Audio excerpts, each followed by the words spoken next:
Good morning, students. I hope you all are well. Today we are starting with new unit, Fundamentals of Geometry. Now our arithmetic and algebra topics are finished and we are starting with geometry topic. Okay, so you will do this work in your geometry copies.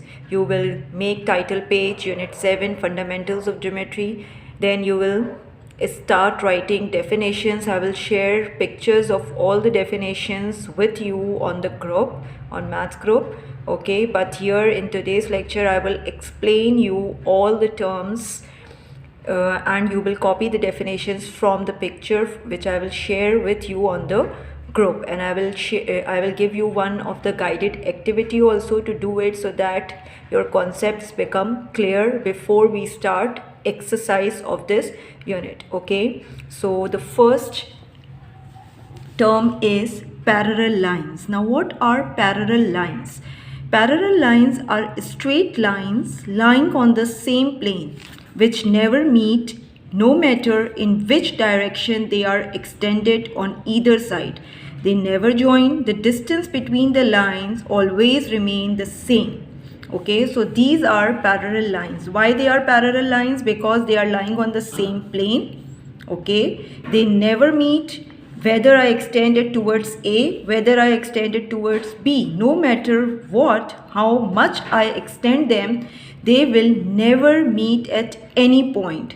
The distance between these two lines will also remain same, and that's why they are known as parallel lines. The symbol for parallel line is double line, like I have shown over here. So here also you can look, AB and CD both are parallel lines. Okay, so this is also lying on the same plane, this is also lying on the same plane. Whether I extend this side or whether I extend this side, they will never meet. These two parallel lines can never meet at any point, and that's why they are known as parallel lines.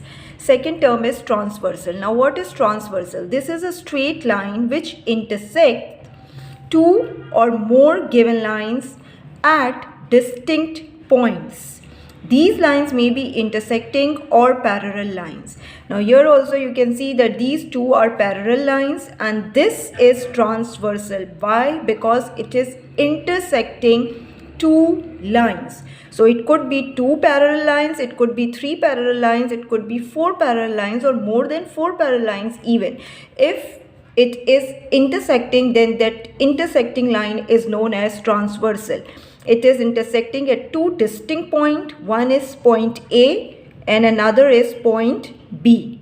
Okay, here also you can look in the figure. Point A, it is intersecting here. Point B, it is intersecting here. AB is a transversal line.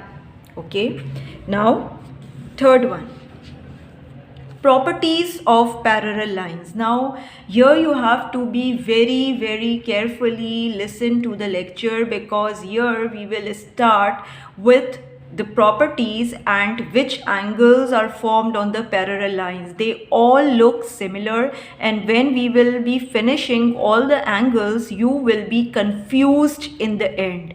But if you will listen to the lecture carefully and try to understand what they are saying or how they are formed, then it will be clearer to you, and it needs practice. Okay, if you will not practice, you will not be able to identify them. So you need to do practice after listening to the lecture.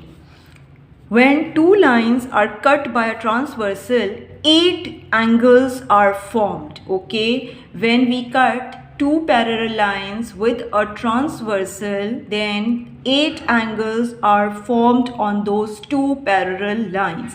These have been labeled as A, B, C, D, E, F, G and H in the figure. Let's look at the figure. These are the two parallel lines. Okay, these are the two parallel lines. Now 8 angles are formed. Angle A, angle B, angle C, angle D, angle E, angle F, angle G, angle H.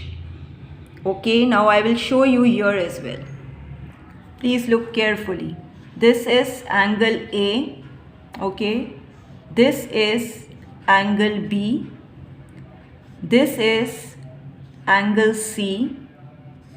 This is angle D. 4 angles. Now come to this point. Angle E, angle F, angle G, angle H. So 4 plus 4, 8 angles are formed when two parallel lines are cut or intersect by a transversal. Now we will look at what these angles are named. Okay, we will be studying corresponding angles. What are corresponding angles? Then we will be studying alternate angles. What are alternate angles? Then we will be studying interior angles. And last we will study vertically opposite angles. These all look similar, but something makes them different. Okay, and you have to listen to the lecture very carefully, and again I am saying you have to practice them.